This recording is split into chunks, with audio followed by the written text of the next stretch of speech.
بسم الله الرحمن الرحيم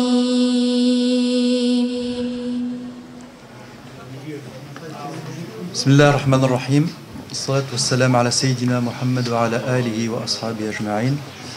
Salam alaikum wa rahmatullahi ta'ala wa barakatuh. Nous sommes heureux de vous recevoir ce soir donc pour cette dernière rencontre mensuelle de l'année 2012 avec un invité qu'on ne présente plus et autour d'un thème important puisqu'il s'agit de la vigilance. C'est un thème d'actualité. On va arriver en 2013 et les recommandations, les bonnes recommandations vont commencer. Donc pour aborder ce thème, on a le plaisir de recevoir notre frère Ahmed Mektar, imam du centre islamique de Villeneuve d'Ascq. Avant de lui donner la parole, parce que le sujet est assez riche, juste vous donner le timing du programme. Donc on va commencer par la conférence qui va durer à peu près 40 minutes. Et ensuite on attaquera directement les questions-réponses pendant 20 minutes, une demi-heure, et pour arriver au repas à peu près vers 21h, 21h10. Voilà. Aussi un message par rapport à ce repas, c'est un frère qui nous invite ce soir, qui fait une sadaqa pour sa maman qui est décédée. Donc ne l'oubliez pas dans vos prières, et Inch'Allah dans la dua de clôture, on fera des invocations pour elle. Voilà. Donc je passe la parole à Ahmed.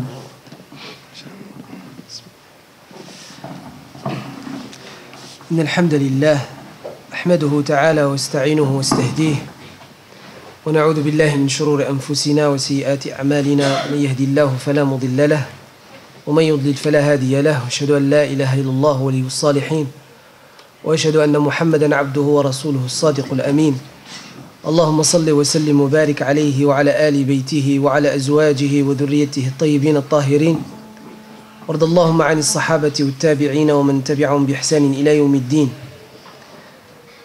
Chers frères et sœurs, assalamu alaikum wa rahmatullahi ta'ala wa barakatuh. Très heureux d'être parmi vous, je suis parmi les miens, alhamdulillah. Et je vous ai salué par le salut des gens du paradis. Qu'Allah subhanahu wa ta'ala fasse que cette assise, cette rencontre, soit une rencontre paradisiaque, que nous nous réunissons avec la seule ambition et la seule intention, c'est l'agrément d'Allah subhanahu wa ta'ala, et que nous nous séparions par la suite dans le même esprit, mais en ayant bien sûr accompli une adoration de la part d'Allah, gloire à lui, en renforçant nos liens de fraternité et d'amour fraternel. À ne partir de cette rencontre qu'après s'être imprégné de l'amour de mon prochain, mon frère qui est à côté de moi, de sentir sa présence, de savoir que je ne suis pas seul ni unique, et de savoir que à côté de moi, avec moi, dans mon entourage, il y a un certain nombre d'individus avec lesquels je partage le plus précieux de ce que j'ai dans ce monde, qui est l'attestation de foi qui fait de moi ce que je suis en tant que musulman. Shahadatu an la ilaha illallah wa anna Muhammadan Rasulullah sallallahu alayhi wa sallam. Comme j'espère, Inch'Allah ta'ala, tel que Allah nous a regroupés ici dans sa demeure, qui est cette mosquée bénie, et que, gloire à lui, il nous nourrit dans cette demeure par cette forte spiritualité, grâce à l'effet qu'elle a cette demeure sur nous, et grâce aussi à l'adoration qui est la prière de l'Isha que nous avons accomplie. Mais en même temps, grâce à ce que nous allons entendre comme parole d'Allah et celle de son messager alayhi salam, et la parole des ulama de l'islam, l'exhortation, le rappel, mais aussi la nourriture que nous allons, par laquelle nous allons nous nourrir et être nourris par la suite, à travers cette occasion, qu'Allah subhanahu wa ta'ala la bénisse, que tout cela soit pour nous, cette assemblée, l'accueil d'Allah azza wa jalla ici, qu'il fasse en sorte que le jour de la résurrection, nous soyons rassemblés dans sa demeure éternelle du paradis, Inch'Allah. Et que nous soyons nourris par les nourritures du paradis, les nourritures paradisiaques, et que nous soyons aussi vêtus par la tenue qu'Allah subhanahu wa ta'ala a prévue pour les paradisiaques, et que nous ayons des rencontres là-bas, telles qu'Allah azza wa jalla nous l'a décrit dans le noble Coran et que le prophète sallallahu alayhi wa sallam nous l'a transmis dans les hadiths, que nous nous rencontrions et que nous nous rappellerons Inch'Allah ta'ala cette rencontre ou ces rencontres que nous avons eues ici-bas dans ces demeures d'Allah subhanahu wa ta'ala. Le sujet est très important et le sujet a besoin d'une introduction qui est importante. Car les ulama de l'islam ont mis ce sujet-là en troisième catégorie. Et donc il y a une première catégorie, une deuxième et troisième catégorie de ce qu'on appelle les points ou les stations de la sauvegarde du musulman sont trois catégories. La première, c'est le repentir, la station du repentir. La deuxième, c'est la station de la droiture, l'istiqama, at-tawba ou l'istiqama. La troisième, c'est la station de la vigilance. Et la vigilance, tel le dit Al-Ghazali rahimahullah ou bien Ibn al-Qayyim, ils l'ont nommé at-tahqiq. At-tahqiq. Et on va y venir, Inch'Allah ta'ala. Le repentir. Le repentir est très important, mes frères et sœurs. Pourquoi? Parce qu'il ne peut y avoir d'évolution dans la foi du musulman, dans la pratique au quotidien du musulman, dans le culte de musulman, dans la relation ou la vie sociale du musulman, sans qu'il y ait ce repentir. Et le repentir, c'est comme, si vous voulez, l'étape de la purification et l'épuration de l'âme du musulman. Le musulman doit passer par une étape où il est son devoir de se purifier. Et Allah, gloire à lui, dans le noble Coran, nous dit وَنَفْسٍ وَمَا سَوَّاهَا فَأَلْهَمَهَا فُجُورَهَا وَتَقْوَاهَا قَدْ أَفْلَحَ مَنْ زَكَّاهَا وَقَدْ خَابَ مَنْ دَسَّاهَا. Et l'âme, qui l'a façonné, et il l'a doté de son détriment comme il l'a doté de son bonheur. Celui qui la purifie a réussi, et celui qui l'a mis dans son détriment a échoué. Donc le musulman ne doit pas s'oublier dans sa vie et oublier ce qu'il est. Le musulman, c'est un être humain composé de corps, d'âme et de cœur, et il doit donner à chacune de ces composantes, ces trois composantes, son droit. Le droit à la pureté, le droit à la protection, le droit à la nourriture et le droit aussi à l'accompagnement jusqu'à sa fin. Le musulman doit se préserver et se protéger. Et le premier moyen pour se protéger et se préserver, c'est le repentir. Le repentir, c'est le stade, on a dit, du nettoyage et de la pureté. Car le musulman sait qu'il est un être humain et qu'il commet des erreurs et des péchés. Allah Azza wa Jal l'a montré dans le noble Coran. Et le prophète sallallahu alayhi wa sallam y a insisté. Il a dit alayhi salatu wa salam, Kullu ibn Adam khata' wa khayrul khata'in at-tawwabun. Tout être humain, tout enfant d'Adam commet des erreurs, des péchés. Et le meilleur parmi ces pécheurs est celui qui se repent. Le prophète alayhi salatu wa salam dit Ayyuhan nas istaghfiru rabbakum wa tubu ilayhi. ألا وإني لأستغفر الله وأتوب إليه 70 مرة في اليوم وفي رواية 100 مرة في اليوم. Le prophète sallallahu alayhi wa sallam s'adressant à nous, il dit aux gens, aux humains, aux hommes, aux êtres humains, ya muslimin, demandez pardon à votre Seigneur et repentez-vous, car moi, le messager de Dieu, moi je demande pardon à Allah et je me repens plus de 70 fois par jour, et dans une version 100 fois par jour. La version qui dit 70 ne signifie pas le 70, le nombre. Ça signifie quoi? Ça signifie la multitude, plusieurs fois. Comme il l'a dit dans Surat At-Tawbah, وَإِن تَسْتَغْفِرْ لَهُمْ 70 مرة فَلَنْ يَغْفِرَ اللَّهُ لَهُمْ وَلَئِن تَسْتَغْفِرْ لَهُمْ 70 مرة قال الله عز وجل. 70, ça veut dire plusieurs fois. C'est-à-dire que le musulman, lorsqu'il va demander pardon et se repentir en se recueillant auprès d'Allah subhanahu wa ta'ala, il devrait le faire d'une manière à ce qu'il trouve par la suite la sérénité. Dès qu'il trouve la sérénité, dès qu'il est serein, il se sent bien, il arrête. Et tant qu'il n'est pas serein, il continue à demander pardon à Allah subhanahu wa ta'ala. Nuh alayhi salam nous le montre, Allah azza wa jal dans la sourate Nuh, a été dans son enseignement de l'istighfar plus loin. Il a montré, grâce à Allah azza wa jal et sa révélation, il a montré que l'istighfar, la demande de pardon et le repentir, permet aux musulmans de non seulement bénéficier d'un bien-être spirituel, mais aussi d'un bien-être temporel et intellectuel. Il dit وَقُلْتُ اسْتَغْفِرُوا رَبَّكُمْ إِنَّهُ كَانَ غَفَّارًا. Ça c'est la première. Il dit quoi? Il dit ô Seigneur, j'ai dit à mon peuple, ô peuple, demande pardon à ton Seigneur et repens-toi. Tu trouveras ton Seigneur très accueillant à la demande de pardon et de repentir. إِنَّهُ كَانَ غَفَّارًا يُرْسِلِ السَّمَاءَ عَلَيْكُمْ مِدْرَارًا.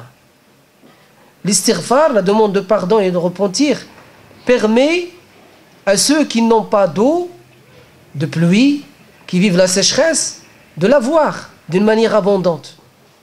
L'istighfar et la demande pardon et de repentir, dit aussi Allah Azza wa Jal à travers Nuh, يُرْسِلِ السَّمَاءَ عَلَيْكُمْ مِدْرَارًا وَيُمْدِدْكُمْ.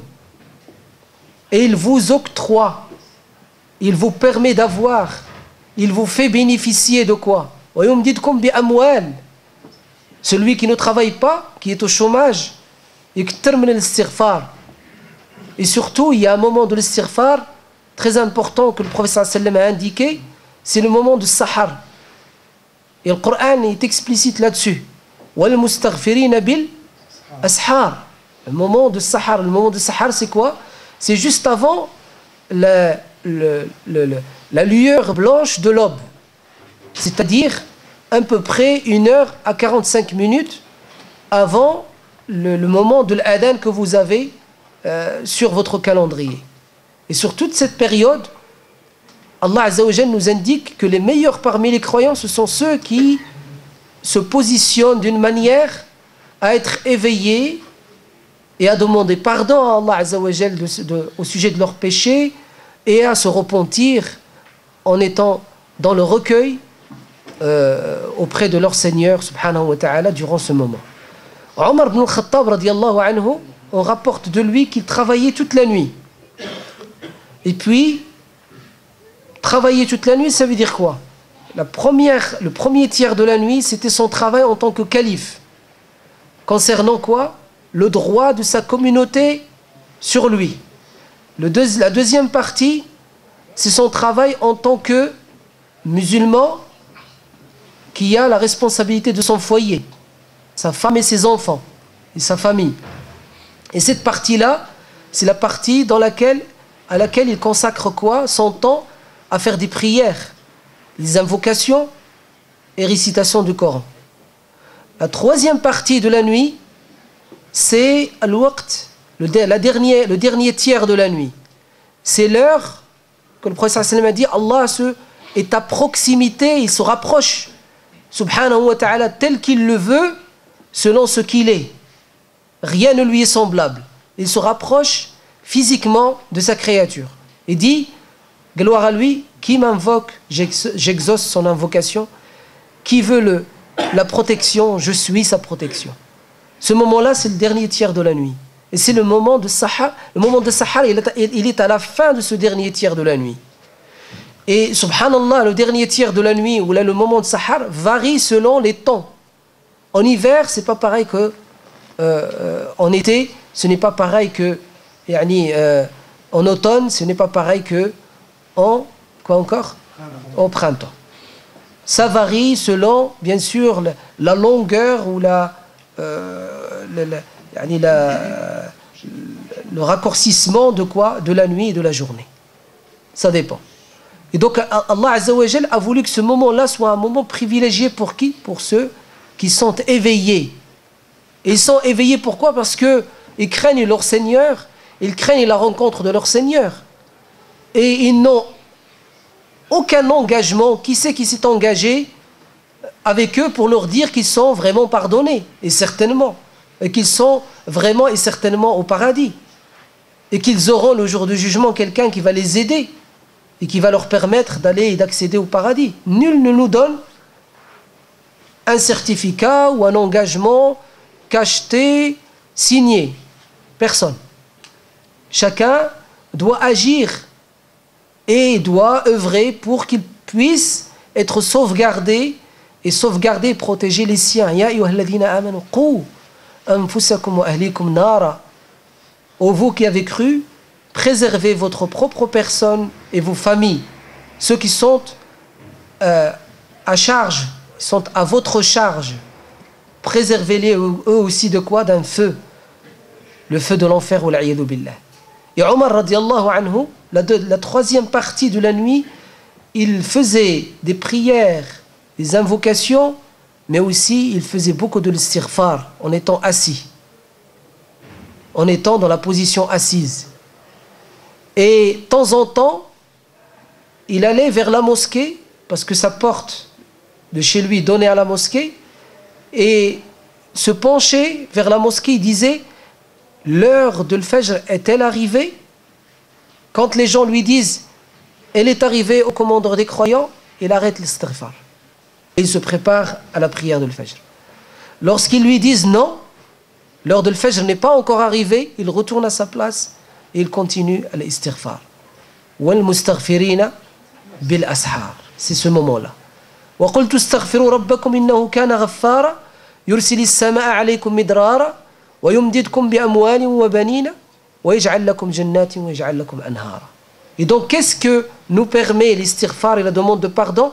Non seulement d'avoir l'eau abondante et abondance pour pouvoir nous nourrir, nous abreuver et abreuver la terre autour de nous et la créature d'Allah autour de nous et gérer cette eau comme Allah Azza wa Jalla a prescrit, mais aussi à avoir le travail, parce que c'est le travail qui nous permet de gagner de l'argent. Il vous octroie et il vous permet d'avoir, il vous comble par quoi? Par les biens. De l'argent, celui qui veut être riche. Et le musulman a le droit de vouloir être riche, comme il a le droit de vouloir rester pauvre. Il n'y a aucun problème là-dessus. L'islam n'est ni communisme, ni, quoi encore, le contraire du communisme, le capitalisme. L'islam, il permet aux musulmans, selon sa posture, selon ses possibilités, sa volonté, de vouloir pour lui le bien-être qu'il voit en lui, lui permettant de vivre serein et dans le salut ici-bas et dans le delà.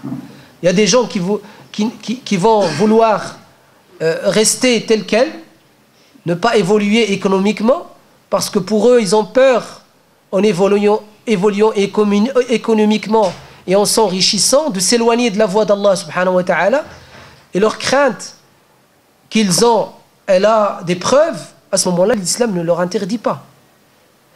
Par contre, il y a des gens, non, ils se sentent préservés, protégés, ils veulent s'enrichir pour enrichir et pour partager leur richesse. Et l'islam les incite à le faire. Al-yadul ulya afdalu mina al-yadis sufla. La main haute est meilleure que la main basse. Le musulman fort auprès d'Allah est meilleur que le musulman faible. Et le musulman doit essayer de chercher à être fort à tous les niveaux, même au niveau économique. Et l'istighfar, alors que c'est un acte purement spirituel, permet d'évoluer d'une manière temporelle. Et c'est ce qui est formidable en islam. L'islam fusionne et rassemble entre ce qui est spirituel et ce qui est même rationnel. Dans la spiritualité islamique, il y a le rationnel, et dans le rationnel islamique, il y a ce qui est spirituel. Il y a toute une fusion entre les deux. Et donc le musulman doit évoluer corps et âme, et esprit, et intellect, même économiquement, comme le dit Allah Azza wa Jal, à travers les enseignements de Nuh ici. Et il dit وَيُمْدِدْكُمْ بِأَمْوَالٍ, et après il dit وَبَنِينَ. Et donc pour avoir l'argent, l'islam n'autorise de moyens pour avoir l'argent que le travail, la sueur, agir, travailler intellectuellement, physiquement, pour gagner sa vie. On n'a pas le droit de gagner sa vie d'une manière frauduleuse. Les fraudeurs sont maudits par Allah. Allah Azza wa Jalla dit وَيْلٌ لِلْمُطَفِّفِينَ الَّذِينَ إِذَا اكْتَالُوا عَلَى النَّاسِ يَسْتَوْفُونَ وَإِذَا كَالُوهُمْ أَوْ وَزَنُوهُمْ يُخْسِرُونَ أَلَا يَظُنُّ أُولَئِكَ أَنَّهُمْ مَبْعُوثُونَ لِيَوْمٍ عَظِيمٍ يَوْمَ يَقُومُ النَّاسُ لِرَبِّ الْعَالَمِينَ. Donc les fraudeurs, c'est qui?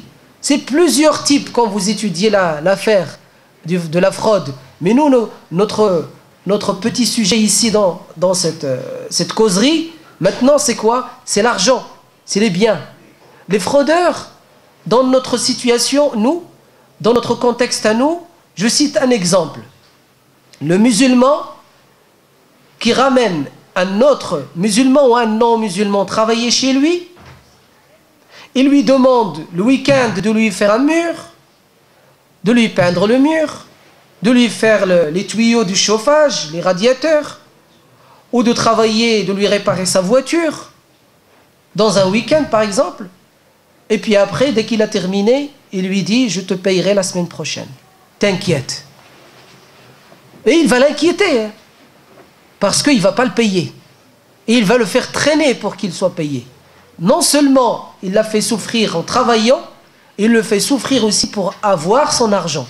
Alors que le prophète sallam a dit, rappelez-vous bien, tu donnes le salaire de l'ouvrier avant que sa sueur ne soit séchée.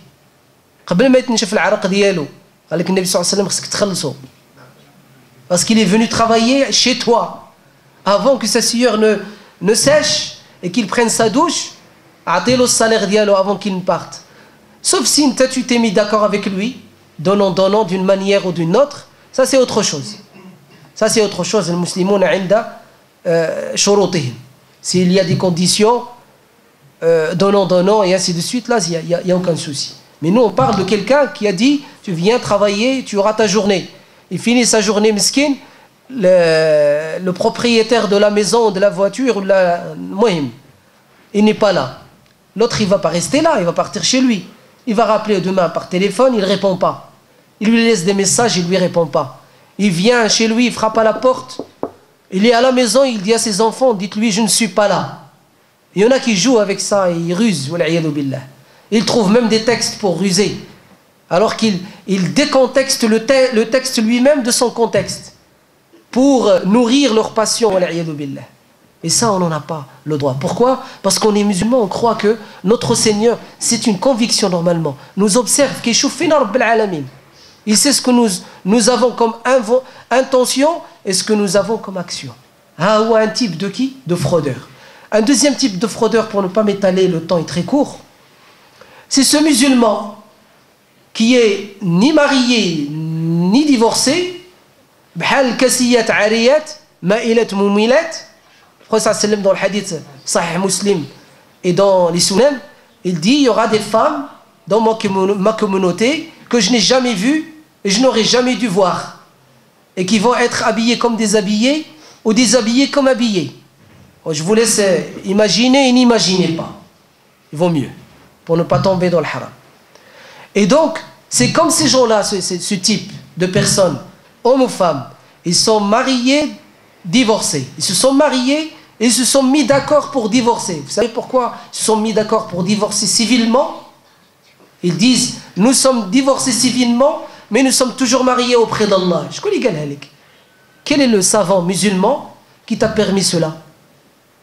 Qui t'a dit, tu as le droit de divorcer civilement et de rester toujours marié devant Allah. Et civilement, c'est pas devant Allah. C'est devant qui? Shaitan, Iblis, alayhi la'natur rahman. Et il vit avec cette femme, comme mari et femme, et ils sont déclarés à la CAF. Elle est déclarée parents isolés, avec des enfants, elle touche des allocs. Elle travaille, ou elle ne travaille pas. Lui, il travaille en noir, il gagne d'argent en noir. Et en même temps, il est déclaré au chômage, il touche les RSA. Tout ça pour la vie de l'ici-bas et l'argent et ce qui est éphémère.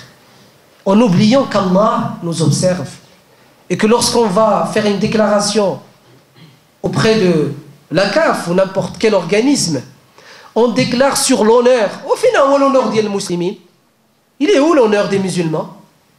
Alors que le prophète sallallahu alayhi wa sallam a dit, lorsque vous jurez aux musulmans, lorsque vous vous engagez au nom d'Allah et son messager.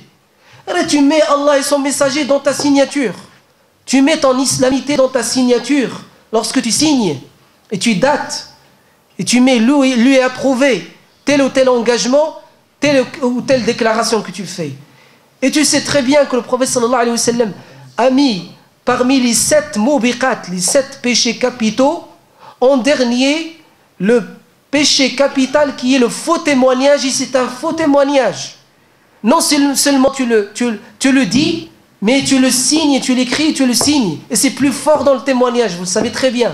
Quelqu'un qui parle peut se tromper et dire « Ah, je me suis trompé ». Mais quelqu'un qui écrit, il prend le temps d'écrire. Quelqu'un qui va signer, d'abord il doit lire ce qu'il a écrit, rempli pour signer. Et donc la personne, elle sait ce qu'elle fait. Et elle le fait.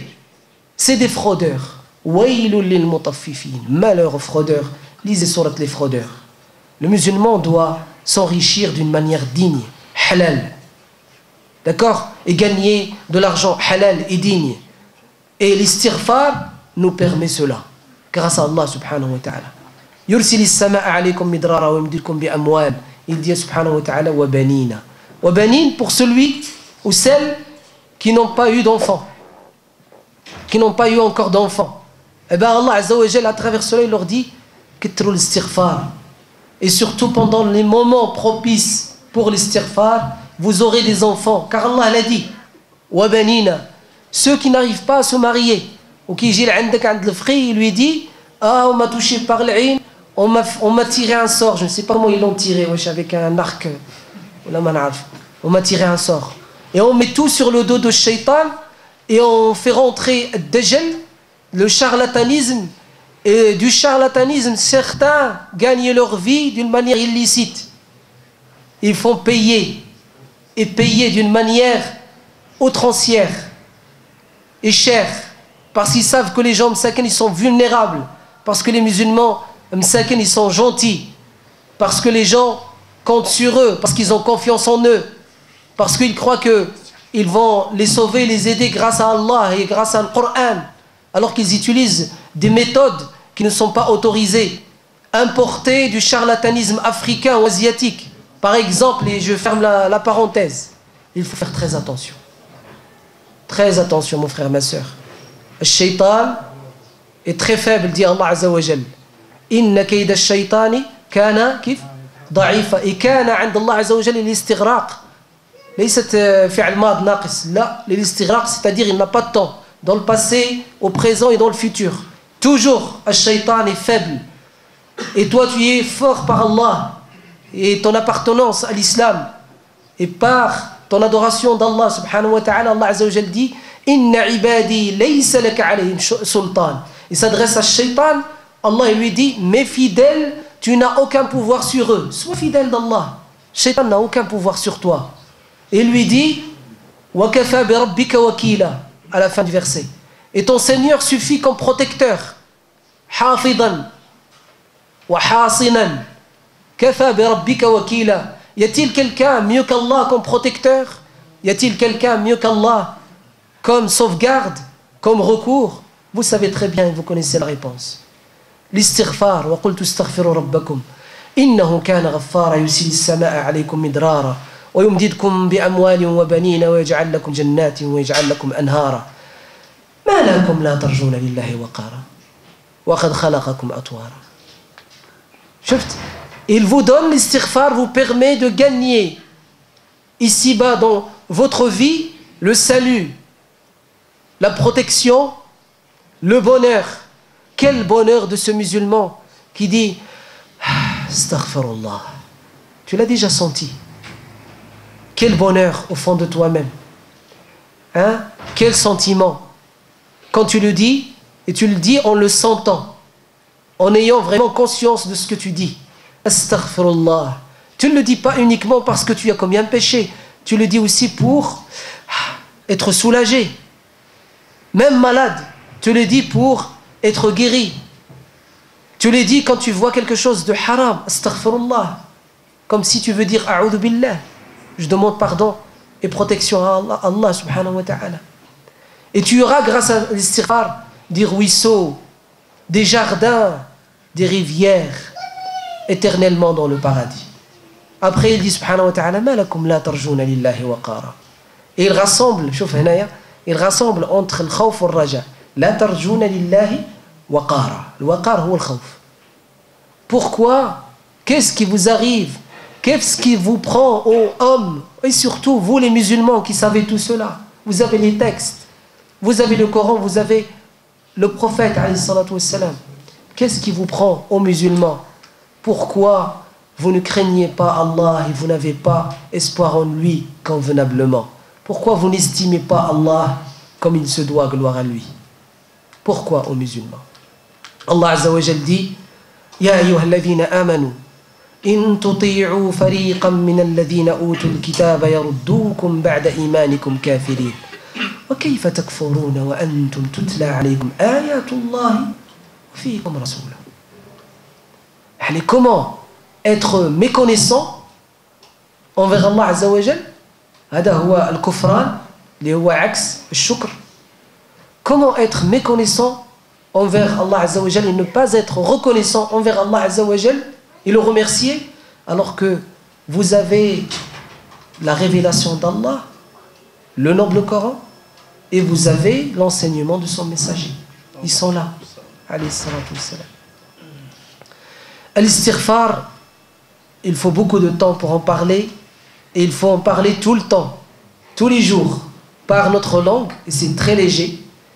لِيَكُنْ لِسَانُكَ رَطْبًا بِذِكْرِ اللَّهِ, que ta langue soit légère par la mention d'Allah, et l'istighfar fait partie de la mention d'Allah, mais aussi par les prêches du vendredi. Il faut rappeler l'istighfar, dans les prêches du vendredi. Il faut rappeler l'istighfar dans les occasions. Regardez, le prophète sallallahu alayhi wa sallam nous indique qu'après chaque assemblée, chaque invitation, chaque rencontre entre les musulmans, pour qu'Allah Azza wa Jal nous permette de bénéficier de cette rencontre entre nous, il faut faire quoi? Kaffarat al-majlis. Kaffarat al-majlis, c'est une dua, une prière, une invocation quand on veut partir. Qu'est-ce qu'on dit? On dit Subhanakallahumma wa bihamdik. Nashhadu an la ilaha illa anta, jid, nastaghfiruka wa natubu ilayk. Vous voyez? Après chaque rencontre, chaque rassemblement entre les musulmans, chaque invitation au repas, on se sépare, on demande pardon à Allah subhanahu wa ta'ala. Deuxième chose, on a dit tawbah ila Allah azza wa jal. Deuxième chose concernant tawbah, c'est que Nawawi rahimahullah, dans par exemple son livre Riyad Salihin, le jardin des vertueux, quand il parle du chapitre de l'istighfar, la demande du pardon, il introduit en disant la demande de pardon et le repentir est une obligation pour chaque musulman, tel on dit par consensus tous les ulama de l'islam. C'est-à-dire qu'il est de notre devoir, c'est une obligation, comme le salat ou le zakat ou le som ramadan ou le hajj ou bir le walidain et tout ce que vous savez comme obligation, c'est-à-dire prescription canonique, fard alina, sachez que la demande de pardon et le repentir est une obligation pour tout musulman. Pourquoi? Parce que nous sommes tous pécheurs. On commet des erreurs tous les jours. L'imam Hassan al-Banna, rahimahullah, il n'est pas le seul. Il y a d'autres qui l'ont dit. L'imam Hassan al-Banna, rahimahullah ta'ala, il a dit, avant de dormir, je vous indique de vous rappeler qu'est-ce que vous avez fait, qu'est-ce que vous avez commis comme méfait dans votre journée. Demandez pardon à Allah et repentez-vous. Car il se peut que vous mourrez pendant votre sommeil, que vous ne vous réveillez pas. Et le meilleur moyen de demander pardon à Allah et d'effacer vos méfaits, c'est de vous rappeler de vos bonnes actions et de les utiliser en disant « Oh Allah, par ces bonnes actions, efface mes méfaits et mes mauvaises actions. » Et ça, c'est formidable. Allah nous permet d'effacer nos mauvaises actions grâce à quoi? Grâce à nos bonnes actions. « Innal hasanati yudhibna sayyi'at » le Coran l'a dit. إلا من تاب وآمن وعمل عملا صالحا فأولئك يبدل الله سيئاتهم حسنات. Grâce à la bonne action, Allah te fait quoi? Te permet de te purifier de la mauvaise action. Et là, on passe à la deuxième. Le deuxième, on a dit la deuxième étape ou la deuxième station. La deuxième station, mes frères et sœurs, c'est une bonne action. C'est la plus bonne action qu'on peut connaître. C'est quoi cette bonne action? C'est ta vie. Hein. Ta vie, elle peut être une bonne action comme elle peut être une mauvaise action. Qui est-ce qui le dit? Le Coran. N'est-ce pas que Nuh alayhi salam a vu son fils non-croyant mourir devant lui? الموج فحال بينهما الموج فكان من المغرقين فنادى نوح ربه. Allah Azza wa Jal a permis à Nuh en lui disant: Oh Nuh, prends avec toi et sauve les tiens.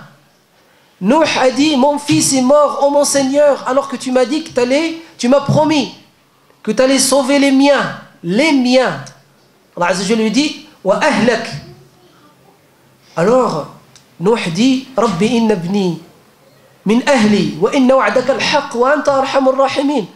Qala ya Nuh innahu laysa min ahlik innahu amalun ghayru salih. Vous voyez, un être humain tout entier, amal ghayru salih. Et donc, où tu es une bonne action tout entier, ou tu es une mauvaise action. Et Allah a décrit le fils de Nuh parce qu'il était mécréant, alors qu'il est le fils d'un messager de Dieu. Non, ce n'est pas n'importe quel messager, il fait partie des Ulul Azmi min ar-Rusul, les meilleurs messagers de Dieu, les 5 meilleurs. Nuh c'est le deuxième. Après Adam, Nuh c'est le premier. Et après lui il y a Ibrahim. Et après Ibrahim il y a Moussa. Et après Moussa il y a Isa. Et après Isa il y a Muhammad sallallahu alayhi wa sallam. Et donc Nuh alayhi salam, son fils il meurt non croyant. Et Allah décrit son fils en disant: ton fils amalun ghayru salih, c'est une mauvaise action. Et donc on peut être une bonne action comme on peut être une mauvaise action. On se repent d'être une mauvaise action et on se repent d'être une mauvaise action grâce à quoi? Grâce à notre bonne action. Et les ulama nous disent, comme le dit Shawkani rahimahullah ta'ala, la bonne action par laquelle, la première bonne action essentielle par laquelle on efface nos méfaits, nos mauvaises actions, c'est le repentir. Et après le repentir, qu'est-ce qu'on doit être? Qu'est-ce qu'on doit faire? On doit devenir une bonne action. Et devenir une bonne action, c'est être dans la droiture. Et c'est ça la deuxième station, mon frère, ma soeur. La droiture. Illa man amana, illa man taba wa amana wa amila amalan saliha. Et là, il y a la droiture. Et la droiture, c'est ce que tu demandes 17 fois en moyenne à Allah lorsque tu fais tes prières. Les 5 prières. Ihdina wa shno? As-sirat al-mustaqim. والصراط المستقيم هو الإسلام لقول الله تبارك وتعالى وما أمروا إلا ليعبدوا الله مخلصين له الدين حنفاء ويقيموا الصلاة ويؤتوا الزكاة وذلك دين القيمة. الدين ديال الاستقامة هو الإسلام. La religion de la droiture, c'est l'islam. Tu ne peux pas trouver la droiture ailleurs qu'à l'islam. Et si tu trouves de la droiture ailleurs, tu la trouves dans l'islam, d'office. Ça ne veut pas dire que celui qu'il a eu ailleurs, il a eu de l'islam. Il a eu d'autre chose.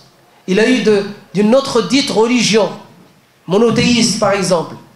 Mais l'essence même de cette religion monothéiste est l'islam, puisque tous les prophètes, selon notre croyance, tous les prophètes et messagers sont musulmans, sont musulmans. Et donc, toute sagesse qui a sa place dans l'islam et qui vient d'autre que l'islam, elle vient d'un autre messager et d'un autre prophète, autre que Mohammed sallallahu alayhi wa sallam. Et tous les prophètes et messagers sont dans l'islam universel qu'a voulu Allah Azza wa Jal depuis qu'il a créé Adam alayhi salam jusqu'au jour de la résurrection. La droiture, mon frère, ma soeur, al-istiqama. L'istiqama, la droiture, elle est trois types. Droiture dans ta relation entre toi et Allah. Tu dois être conforme entre toi et Allah. Cette droiture, elle est quoi? C'est la droiture de l'engagement que tu as entre toi et Allah. Et l'engagement que tu as entre toi et Allah, il est dans ta shahada. Ashhadu an la ilaha illallah wa ashhadu anna Muhammadan Rasulullah. Wa Ibn al-Qayyim rahimahullah ta'ala, il nous a dit shahadatu an la ilaha illallah ma'naha iyyaka ya rabbi urid. Il nous a dit, quand tu dis j'atteste qu'il n'est de Dieu que Allah, signifie ô mon Seigneur, par ma vie, c'est toi que je veux. C'est toi ma finalité. C'est toi que je veux par ma vie. Shahadatu anna Muhammadan Rasulullah bima ya rabbi turid. Bdakshi li bghiti ya rabbi. J'atteste que Muhammad sallallahu alayhi wa sallam est le messager de Dieu signifie quoi? Ô Seigneur, je te veux par les choses que tu veux, par l'enseignement que tu veux, par les prescriptions que tu veux, par la manière de vivre que tu veux, ô Seigneur. Et ça, vous le trouverez à la fin de la sourate Al-An'am, les bestiaux, la dernière page de la sourate les bestiaux. Allah Azza wa Jal dit قل إنني هداني ربي إلى صراط مستقيم دينا كيف داير قياما.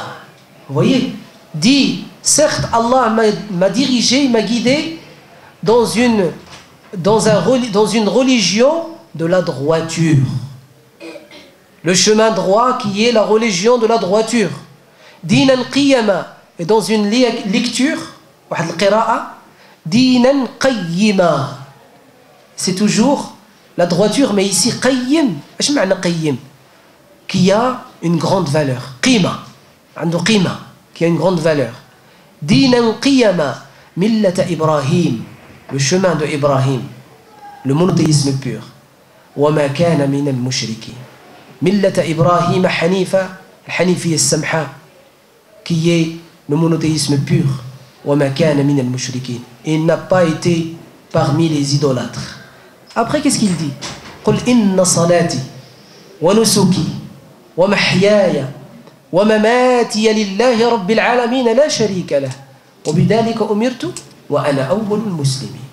Dit mes salats, mes sacrifices, mon rite cultuel, ma vie, ma mort sont tous voués à Allah uniquement, sans aucun associé. C'est ce qui m'a été prescrit et je suis le premier des soumis. Pourquoi Parce que tu seras jugé tout seul. Tu ne seras pas jugé au sujet des autres.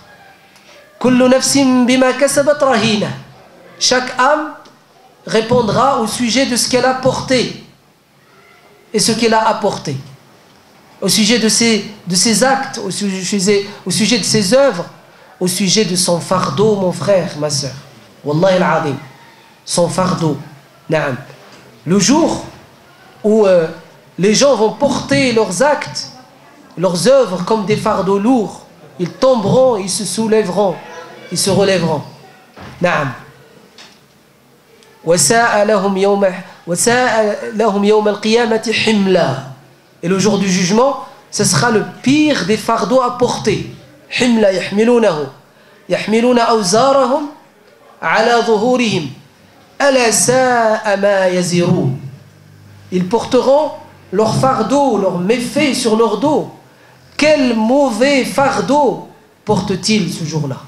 Et donc, le musulman est appelé à rester dans cette droiture, à faire en sorte d'accomplir ce qu'Allah lui a prescrit. Inna salati, premièrement tes salats, sont-elles tel qu'Allah a voulu. تعرف شنو المعنى ديال الصلاة ولا ما تعرف شنو المعنى ديال الصلاة? Tu sais ce que ça veut dire salat en langue arabe? Beaucoup la traduisent en français, la prière. Je suis contre cette traduction. Faut pas traduire salat par prière. Pourquoi? Parce que la prière, elle fait partie de la salat. Faut garder le terme salat tel qu'il est. Salat ya ibadallah, Rabbi samma hada ism. Est-ce que le nom propre on peut le traduire?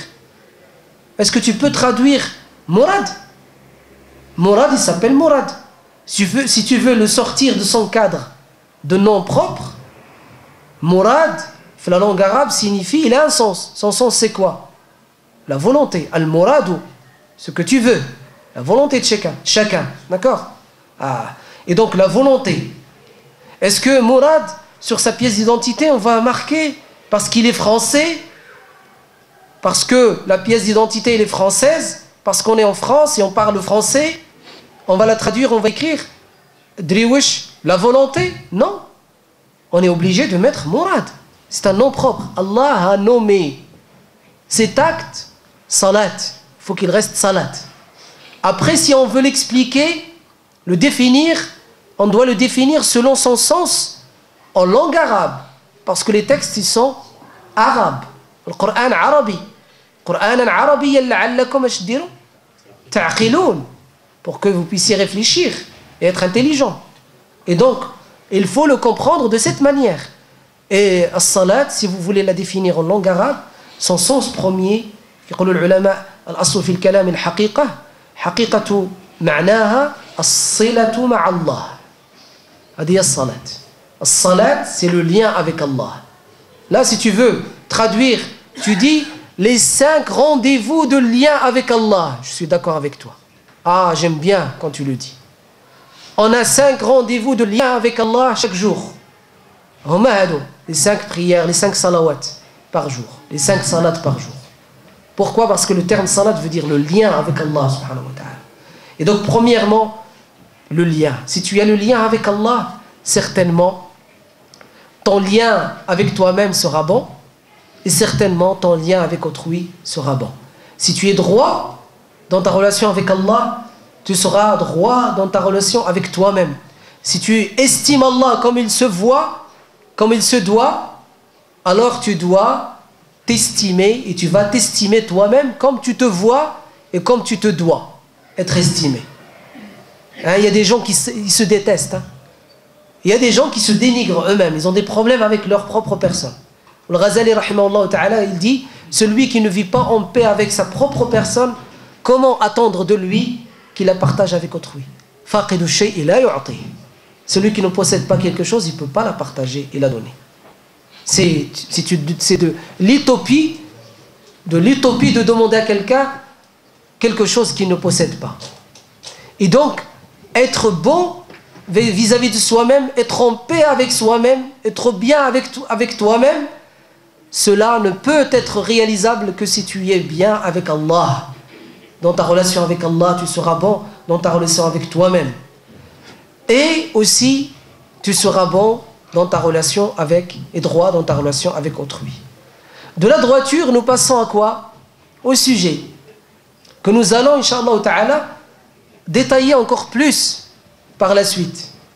Si nous avons, Inch'Allah ta'ala, une rencontre prochaine, on aura une rencontre prochaine, Inch'Allah ta'ala, où nous aurons, Inch'Allah ta'ala, des détails concernant la vigilance, at-tahqiq. Brièvement,